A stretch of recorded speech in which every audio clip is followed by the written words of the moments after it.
What's up, folks? Welcome to Math Walkthroughs with Mr. Weeb. Today we are looking at the formal addition and subtraction of fractions, and these are our lesson 4 your turn questions. First, it asks us to simply add or subtract. So I'm going to, just to make this simpler to see, I'm going to highlight these in blue and red, and I'm going to do some of this work way over here.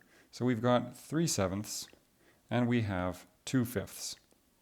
We need to find some equivalent fractions that share the same denominator.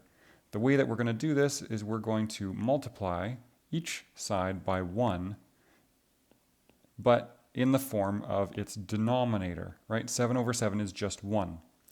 But 5 times 7 is going to give us 35. Just like if we do the same thing to this side, we multiply it by 1 using the denominator, then we're going to get 35 as the denominator, which is the key to solving this problem.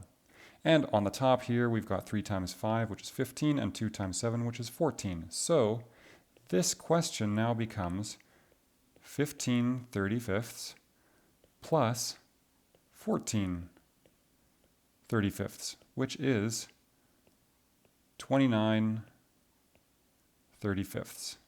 And there's your answer. Next, we'll do the same thing.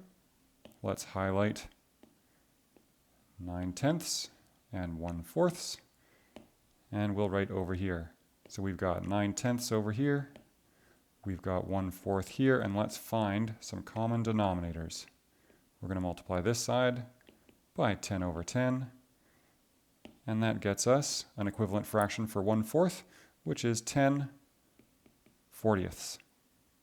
Then we're going to do the same thing here, multiply it by 4/4, and that gives us 4 times 9, which is 36, and 4 times 10, which is 40. So we'll rewrite the question.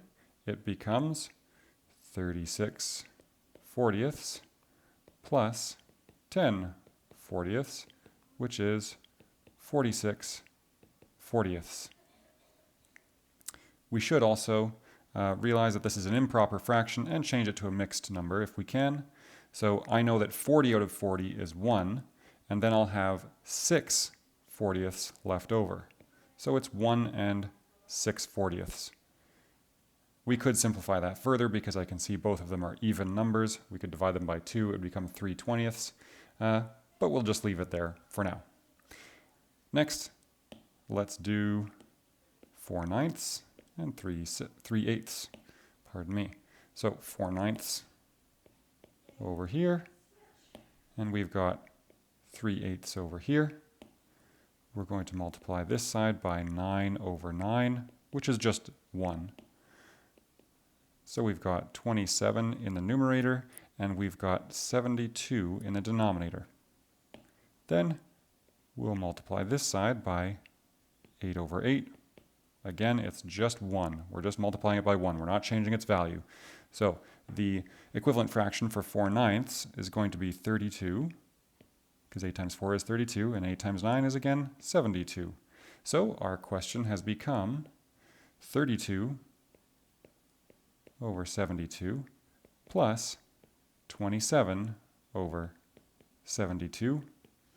32 and 27 is 59.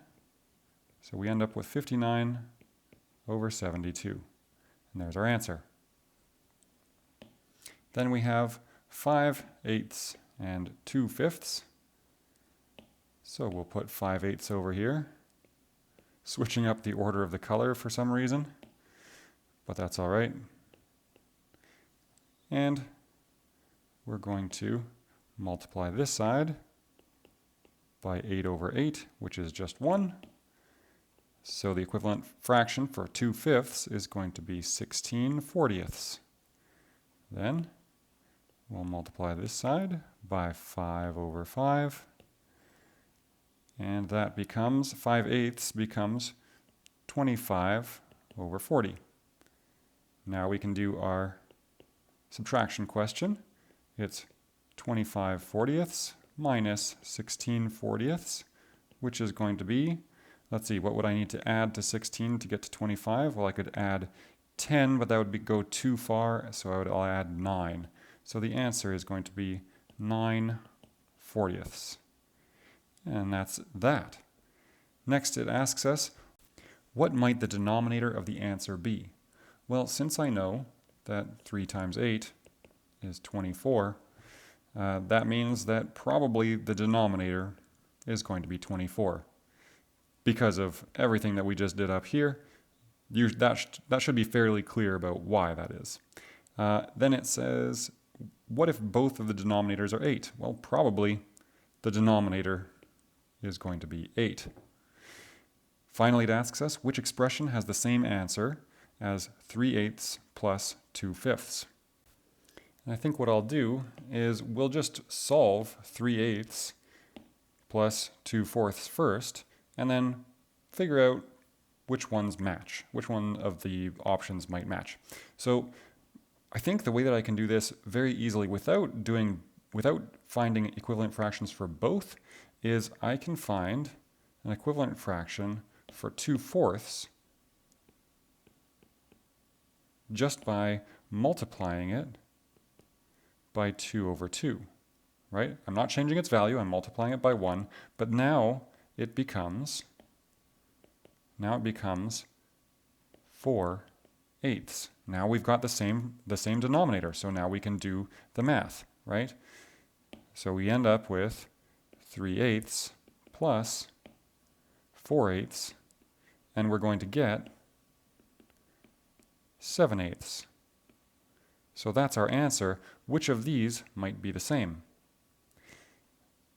Well, let's have a look at this. The denominators of this is not going to be 8. We can't make the denominator 8 here. We could make the denominator 8 here, but does it make sense? Let's see. If we multiplied this by 2/2, right?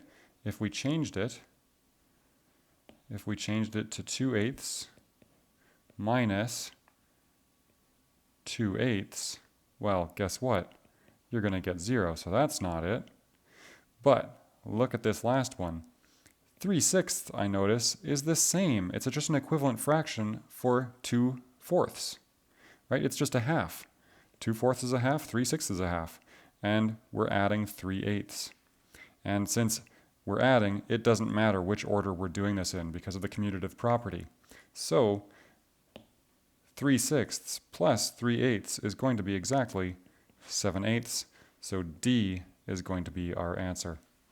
That's it for today. Thanks for watching.